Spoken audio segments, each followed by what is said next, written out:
லீ news நேயர்களுக்கு வணக்கம். திருப்புமுனையை தருமா திருச்சி? தமிழக வெற்றி கழக தலைவர் திரு விஜய் அவர்கள் திருச்சியிலிருந்து தனது பரப்புரையை தொடங்கியுள்ளார். அவர் சனிக்கிழமை அன்று திருச்சியில் மரக்கடை எனும் பகுதியில் தனது முதல் பொதுக்கூட்டத்தை நடத்தினார். இதற்கு அவர் திருச்சி விமானத்திலிருந்து மரக்கடை செல்லும் வழி எங்கும் தொண்டர்களின் உற்சாக வரவேற்பினால் சுமார் 4 மணி நேரம் தாமதமாக அந்த இடத்திற்கு வந்து சேர்ந்தார்.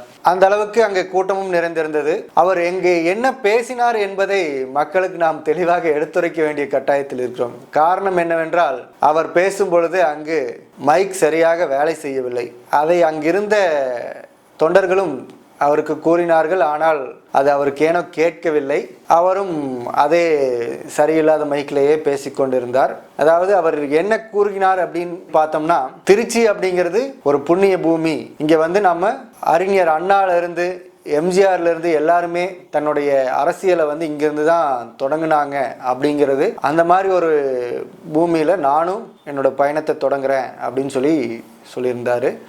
மலைக்கோட்டை, அதே மாதிரி மதச்சார்பின்மை, இதுக்கெல்லாம் பெயர் பெற்ற ஊர் வந்து திருச்சி அப்படின்னு சொல்லி முதல்ல திருச்சியோட பெருமையை பேசி ஆரம்பிச்சாரு. பெரும்பாலான அவருடைய கேள்விகள் மாநில அரசை நோக்கியே இருந்தது. 2021 சட்டமன்ற தேர்தலில் திமுக அளித்த 505 வாக்குறுதிகளில் எவ்வளவு நிறைவேற்றி இருக்கிறார்கள் என்று கேட்டிருந்தார். நீட் ரத்து, கேஸ் சிலிண்டருக்கு மானியம், அவர் வந்து அடுக்கிட்டே போனார். நீங்க சொன்ன விஷயங்கள் எல்லாம் என்னெல்லாம் செஞ்சுருக்கீங்க அப்படின்னு சொல்லி கேட்டிருக்காரு.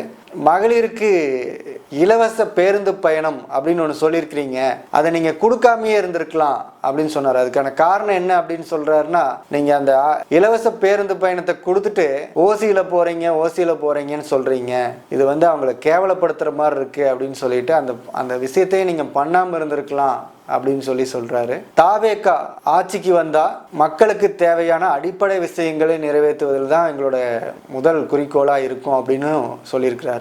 இவ்வளவு விஷயங்கள் பேசியிருக்கிறாரு. அதை பேசுனதை வந்து நம்மளாலேயே கொஞ்சம் தான் எடுக்க முடிஞ்சுது. காரணம் என்னன்னா, அவருடைய மைக் வந்து சுத்தமாகவே வேலை செய்யலை. அவர் பேசுனது வந்து அவருக்கு மட்டும்தான் கேட்டிருக்கும். ஏன்னா அவர் பேசுனதை வந்து நம்ம தவறாகவும் சொல்ல முடியாது. கூட்டங்கள் அனைத்தும் பார்த்தீங்கன்னா அவர் ஒரு நடிகர் அப்படிங்கிறதுக்காக பார்க்கறதுக்கு மட்டும்தான் வந்திருக்கும் அப்படின்னு சொல்லி தான் மற்ற அனைத்து கட்சியும் அனைத்து விமர்சகர்களும் சொல்லிட்டு வர்றாங்க. ஆனால் நான் அப்படி பார்க்கல. ஏன் அப்படின்னு பார்த்தீங்கன்னா, அவரோட மாநாட்டுக்கு போனது, மற்ற விஷயங்களுக்கு போனவங்கெல்லாம் பார்த்தீங்கன்னா இது வரைக்கும் அவரோட நடிகராக வந்து அவரை பார்க்க போயிருப்பாங்க அப்படின்னு. ஒரு 1.5 வருஷ காலமாக வந்து அரசியலில் வந்து பயணிச்சுட்டு இருக்கிறாரு.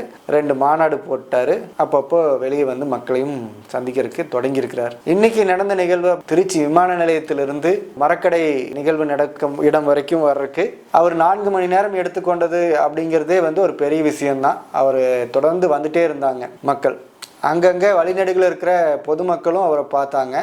அந்த பொதுமக்கள் நடிகர் வர்றாங்க அப்படின்னு சொல்லி பார்த்துருக்கலாம். அந்த மரக்கடைங்கிற பகுதியில் வந்து சுமார் 5 மணி நேரம் வந்து பொதுமக்கள் அவ்வளோ வெயில்லையும் காத்துட்டு இருந்தாங்க. அது இவர் பார்க்கணும், இவரோட பேச்சுக்களை கேட்கணும் அப்படின்னு சொல்லி தான் காத்துட்டு இருந்தாங்க. விஜய் அவர் என்ன சின்னத்தில் நிற்கிறாரோ அதுக்கு கண்டிப்பாக வாக்களிக்கிறதுக்கு உண்டான எண்ணத்தில் தான் இருந்திருப்பாங்க. ஏன்னா இதெல்லாம் வந்து காசுக்காக கூடின கூட்டமாக இருக்காது. ஸோ நம்ம அவரை வந்து குறைவாக எடை போடக்கூடாது அப்படிங்கிறது என்னோட கருத்து. அவரோட ரசிகர்களாக இருந்தவங்க இப்போ அவங்க தொண்டர்களாகவே முழுமையாக மாறிட்டாங்க அப்படிங்கிறது இன்றைய நிகழ்வில் தெரிஞ்சுது. ஆனால் இதில் இன்னொரு முகத்தையும் பார்க்கணும். எல்லாமே பாசிட்டிவாக பார்த்துட முடியாது. இவங்களோட தொண்டர்களாக மாறினவங்க பகுதி பேர் தான். இன்னும் ரசிகர்களாகவே இருக்கிறவங்க பகுதி பேர் இருந்திருக்கிறாங்க. அவங்க யார் அப்படின்னு பார்த்தீங்கன்னா, அவர் வந்து விமான நிலையத்திலிருந்து அந்த மரக்கடை வர்ற வழியில் பார்த்தீங்கன்னா வாகனங்களில் வந்தவங்க, அவரை துரத்திக்கிட்டே வந்தவங்க. அவர் ஊர்ந்து வர்றப்ப பார்த்தீங்கன்னா அங்கே நிறுத்தியிருந்த இருபுறம் நிறுத்தியிருந்த கார்கள், சைக்கிள், வண்டி இதெல்லாம் பார்த்தீங்கன்னா ஏறி முதிச்சு போனது. அந்த விமான நிலையம் பகுதியில் பார்த்தீங்கன்னா செருப்பு குவியல்களாக தான் இருந்திருக்கும். அந்த அளவுக்கு அவங்களுக்குள்ள ஒரு அந்த கூட்டத்தை கட்டுப்படுத்துறக்கோ அங்கே எப்படி நாம் ஒழுக்கமாக இருக்கணுமோ அப்படிங்கிற விஷயத்த வந்து அவங்க இன்னும் சரியாக கற்றுக்கலை அப்படிங்கிறது தான் என்னோட கருத்து. நடைமுறைப்படுத்தி அவங்க கொண்டு போகிற வரைக்கும் இவங்களோட அந்த கூட்டம், அந்த ஓட்டு, இதையெல்லாம் ஒருங்கிணைக்கிறதுங்கிறது ரொம்ப சிரமமாக தான் இருக்கும். விஜய்க்கு இந்த திருச்சி நிச்சயமாக திருப்பு முனையை கொடுக்கணும் அப்படின்னு சொல்லிட்டு நாமளும் வாழ்த்திட்டு விடைபெறுகிறேன். நன்றி, வணக்கம்.